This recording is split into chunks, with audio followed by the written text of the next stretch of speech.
Hello, my dear friend. Welcome to the session of Wellness, Wonder, and Learning. Today, I will talk about rivers, Indian rivers, नदियाँ। किस तरह से नदियाँ जो है हमारी भारतीय सभ्यता का मूल स्रोत है। सिंधु, सतलुज और हमारी पौराणिक नदी सरस्वती के तट पर ये सभ्यता विकसित हुई और कृष्णा, कावेरी और गोदावरी के आसपास इस सभ्यता का दक्षिणी भाग विकसित हुआ। इन नदियों और इस भूमि ने हजारों वर्षों तक, हजारों वर्षों से हमारा पालन पोषण कर रही है। अब हम रिसेंटली क्या हुआ है कि हम इस सिंचित जो भूमि है हमारी, उसको हम रेगिस्तान में बदलते जा रहे हैं। यदि आप भारत भर में उड़ान भरते हैं तो आपको बहुत कम हरे भरे क्षेत्र दिखाई देंगे, बाकी सभी शुष्क भूमि है। कुछ ही दशकों में, कुछ ही समय में हमारी नदियां नाटकीय रूप से समाप्त हो गई हैं और जो बची हुई हैं वो समाप्त हो रही हैं। सिंधु और गंगा अब ग्रह की 10 सबसे लुप्त प्राय नदियों में से है। कावेरी शायद उसका 40% है। तो जो तब हुआ करती थी जब हम लोग छोटे थे, तो कावेरी भी काफी सिकुड़ गई है। उज्जैन में पिछले कुंभ मेले के लिए उन्हें एक कृत्रिम नदी बनाने के लिए नर्मदा नदी से पानी पंप द्वारा लाना पड़ा, क्योंकि छिपड़ा में पानी नहीं थी। नदियों और नाले सूख गए हैं। हाल के वर्षों में भूजल स्तर में भारी गिरावट आई है। कई जगहों में पानी की कमी हो गई है। इस तरह से देखते हैं कि किस तरह से हमारी पुरानी जो सभ्यता जहाँ पर विकसित हुई, उस क्षेत्र को, उस स्रोत को हम धीरे धीरे खुद ही खत्म करते जा रहे हैं। अगर हम और ये बहुत ही इम्पोर्टेंट बात है कि इन्हीं नदियों के किनारे विकसित हुई भारतीय सभ्यता के बल पर भारत जो है विश्व गुरु बना था। और जिस तरह से आज इन नदियों का क्षय हो रहा है, ये नदी समाप्त हो रही है, ये भारत के अस्तित्व पर एक गंभीर खतरा है। देश में मूल रूप से 2 प्रकार की नदियां हैं, बर्फ से सिंचित नदियां और जंगल से सिंचित नदियां।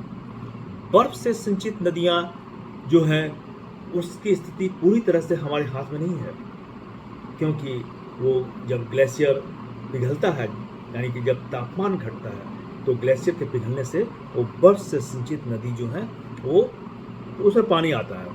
भारतीय हिमालय में पूरे साल बर्फ से ढकी रहने वाली पर्वत चोटियां अब जो है नंगी हो गई, एक तरह से हम कहेंगे। भगीरथ नदी और गंगा का ग्लेशियर उद्गम स्थल गोमुख पिछले 3 दशकों में लगभग 1 किलोमीटर पीछे चला गया है। हिमालय में ग्लेशियरों के पिघलने और बर्फ की कमी स्पष्ट रूप से दिखलाई दे रही है। जल के घटने की घटना पूरे भारतीय उपमहाद्वीप में प्रचलित है। जल धीरे धीरे घट रहा है और हमें इस आपदा को रोकना होगा, नहीं तो हमारे अस्तित्व पर ये एक ऐसा प्रहार होगा कि हम फिर उठकर नहीं खड़े हो सकते हैं। अब हम देखते हैं कि इसके विभिन्न दृष्टिकोण हैं। एक उपाय जो कई राज्यों ने अब तक उठाया है वह है चेक डैम बनाना, जो अक्सर नदी को तालाबों की श्रृंखला में बदल देता है। दूसरा, नदी में गड्ढे खोद रहा है और उसे पत्थरों से भर रहा है ताकि पानी रिस सके और आसपास के कुएं भर जाए। यह नदी के लिए निश्चित मौत की घंटी है। इस प्रकार के दृष्टिकोण का उद्देश्य नदियों को शोषण करना है, न कि उन्हें बचाना। इस तरह से हम नदी को बर्बाद कर रहे हैं। प्राकृतिक रूप से बहने वाली नदियों की जो इकोसिस्टम है वो बिल्कुल अलग होती है। जब भूमि वर्षा वनों से आच्छादित हो गई तो वर्षा जल धाराओं और नदियों में एकत्र हो गई और वे प्रवाह में आगे बढ़ती है। नदियों को पानी देने के लिए उसके आसपास की मिट्टी का गीला होना बहुत जरूरी है। आज सारी जमीन जोती जाती है। पर्याप्त मात्रा में छाया और पत्तियां और जानवरों के गोबर जैसे कार्बनिक पदार्थों के माध्यम से निरंतर पुनः पूर्ति के बिना मिट्टी की ऊपरी स्तर निकल जाती है। उनको फिर से ये फीडिंग नहीं मिल पाता है और समय के साथ फीडिंग नहीं मिलने के चलते, नमी की कमी के चलते और गोबर और पत्तियों का जो उस पर एक लेयर रहता था वो खत्म हो जाने के चलते यह मिट्टी जो है रेत में बदलती जा रही है। पेड़ खत्म हो रहे हैं, जानवरों को खत्म किया जा रहा है, मिट्टी की कोई पुनः पूर्ति नहीं होती है। मिट्टी का संरक्षण किस तरह से होता है? ये प्राकृतिक रूप से होता है। मिट्टी में म्यूकस जो है वो बना रहे। म्यूकस किस तरह से बना है?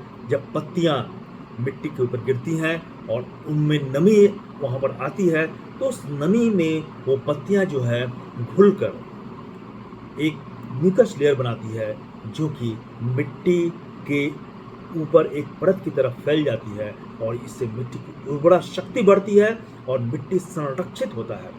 आज पेड़ों के कटने से, जानवरों के नहीं रहने के कारण, जानवर की कमी के कारण ये प्रोसेस जो है खत्म हो रहा है। इसके चलते हमारी मिट्टी जो है वह रेत में बदलती जा रही है, रेगिस्तान में बदलता जा रहा है। हमारे देश में बहुत सारी समस्याएं हैं, लेकिन एक बड़ी उपलब्धि जिस पर हमें गर्व हो सकता है वह यह है कि हमारे किसान किसी तरह से 1.3 बिलियन लोगों को कम से कम न्यूनतम सीमा तक खिलाने में कामयाब हो रहे हैं। लेकिन ज़्यादा समय तक हम इसे नहीं कामयाब रख सकते हैं। हम मिट्टी और जल संसाधनों को इतनी तेजी से नष्ट कर रहे हैं कि अगले कुछ वर्षों में, मे बी 20-25 ईयर्स में, हम इन लोगों को न तो खिला पाएंगे और न उनकी प्यास ही बुझा पाएंगे, क्योंकि पानी नहीं रहेगी और जो खेत की उर्वरा शक्ति है वो धीरे धीरे खत्म हो जाएगी और वो सभी मिट्टी जो है रेत में बदल जाएंगे। यह कोई प्रलय के दिन की भविष्यवाणी नहीं है, यह एक साइंटिफिकल स्टडी है। साइंटिफिक स्टडी के द्वारा ही ये सिद्ध होता है कि किस तरह से हम जो आने वाले समय में अपने अस्तित्व को मिटाने की ओर आगे बढ़ रहे हैं। नदी को प्रभावित करने वाले सभी कारक हमारे हाथ में नहीं है, फिर भी हम नदी के प्रवाह और उसके आसपास की आर्थिक गतिविधियों को बढ़ाने के लिए पर्याप्त उपाय कर सकते हैं। सबसे अच्छा उपाय क्या है? जल निकायों के आसपास वृक्षों का दायरा बढ़ाना, प्लांटेशन, जहाँ जल का जमाव है, जहाँ जल जमता है उसके चारों ओर प्लांटेशन करना, और एक बड़ा हिस्सा जो कृषि योग्य भूमि है जिसे हम जंगल में नहीं बदल सकते हैं उसके आसपास भी प्लांटेशन करना। इसका समाधान मिट्टी को नष्ट करने वाली फसलों से वृक्ष आधारित कृषि की ओर स्थानांतरित करना है। ऐसा होने के लिए हमें आवश्यक जागरूकता पैदा करनी है और हमें पॉलिसी अपनाने की आवश्यकता है। सरकार के स्तर पर, गवर्नमेंट के स्तर पर भी पॉलिसी को चेंज करके इस पर हमें ध्यान देना चाहिए। प्रोजेक्ट ग्रीन हैंड्स के व्यापक वृक्षारोपण आंदोलन के माध्यम से तमिलनाडु में अब तक 30 मिलियन से अधिक पौधे लगाए गए हैं। व्यक्तिगत वृक्षारोपण प्रयास स्थिति को बेहतर बनाने में मदद करती है, लेकिन अगर हम वास्तव में इसका सॉल्यूशन चाहते हैं तो क्या करना होगा? हमें गवर्नमेंट लेवल पर पॉलिसी को बदलना होगा।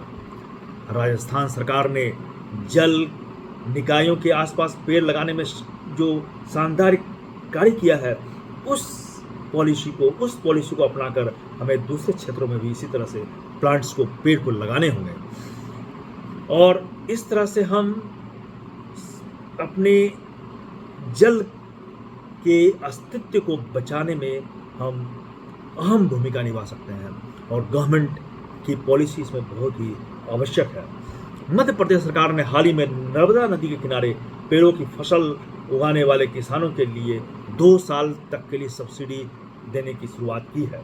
पिछले दिनों उत्तराखंड उच्च न्यायालय ने गंगा को कानूनी अधिकारों के साथ एक जीवित इकाई घोषित किया है और सरकार को इसके सफाई रख रखाव की निगरानी के लिए एक बोर्ड बनाने का निर्देश दिया है। यह सही दिशा में एक पहला कदम है। देश में पर्याप्त परिवर्तन लाने के लिए एक नेशनल लेवल पर पॉलिसी की आवश्यकता है जिसमें सभी प्रमुख नदियां और उनकी सहायक नदियों को शामिल किया जाना आवश्यक है। हमारी जनसंख्या काफ़ी ज़्यादा बढ़ गई है। 1947 में जो जनसंख्या थी उससे 4 गुनी बढ़ गई है और इस जनसंख्या के बढ़ने के चलते हमारे खेतों पर और हमारे जल पर बहुत ज़्यादा प्रेशर उत्पन्न होता है। इस प्रेशर के चलते इसका ज़्यादा एक्सप्लॉयटेशन हो रहा है और सभी चीज़ें बहुत ज़्यादा रूप से उसको खर्च किया जा रहा है, इस सभी को हमें रोकना होगा।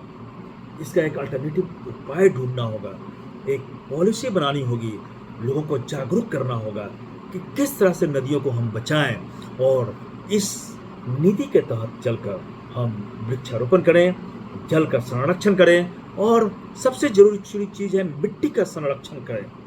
मिट्टी को संरक्षण करने के लिए प्लांटेशन आवश्यक है और प्लांटेशन को बढ़ाने के लिए क्या है, जल की आवश्यकता है। तो हमें किसी भी चीज़ का ओवर एक्सप्लॉयटेशन को रोकना है, जल को बचाना है, संरक्षित करना है, तभी हमारे पास जो ज़मीन है, भूमि है, उसकी मिट्टी जो है वह संरक्षित होकर उर्वरा शक्ति उसकी बढ़ेगी और हमारे खेतों में पैदावार बढ़ेगी और तभी हम अपने अस्तित्व को बचा सकते हैं। माय डियर फ्रेंड, बिना अनाज के हम जीवित नहीं रह सकते, हमारा अस्तित्व खत्म हो जाएगा। इतनी ज़्यादा ओवर पॉपुलेशन होने के चलते खेतों पर बहुत ज़्यादा प्रेशर पड़ रहा है और इसके लिए आवश्यक है कि हम इस जनसंख्या नियंत्रण पर भी ध्यान दें। जनसंख्या को नियंत्रित करना काफ़ी आवश्यक है। साथ ही पेड़ पौधों को बढ़ाना, जानवरों को बढ़ाना, ये काफ़ी आवश्यक है। पेड़ पौधे, जानवर और जल एक दूसरे से वो काफ़ी हद तक संबंधित हैं। पेड़ जो है, अगर जलाशय के चारों ओर पेड़ अगर हैं और तो वो जल को संरक्षित करते हैं और आसपास की मिट्टी जो है उससे सिंचित होती है, मिट्टी में नमी बढ़ती है और पेड़ की पत्तियां जब मिट्टी पर गिरती हैं तो मिट्टी इस नमी के द्वारा एक लेयर बनाती है, म्यूकस लेयर बनाती है पृथ्वी, ये सॉइल पर, मिट्टी पर, और ये लेयर जो है हमारी मिट्टी में उर्वरा शक्ति को बढ़ाती है। जानवरों के बढ़ने से, जानवर के गोबर इत्यादि जो है जब इस पर मिलते हैं तो फिर ये फर्टिलिटी काफ़ी फर्टाइल हो जाती है ये ज़मीन और तब भी हमारा जो फसल होगा वो काफ़ी अच्छा होगा, काफ़ी ज़्यादा मात्रा में होगा। तो अभी इसी की आवश्यकता है, इस पर हमें ध्यान देना है और हमें जल को संरक्षित करना है। धन्यवाद।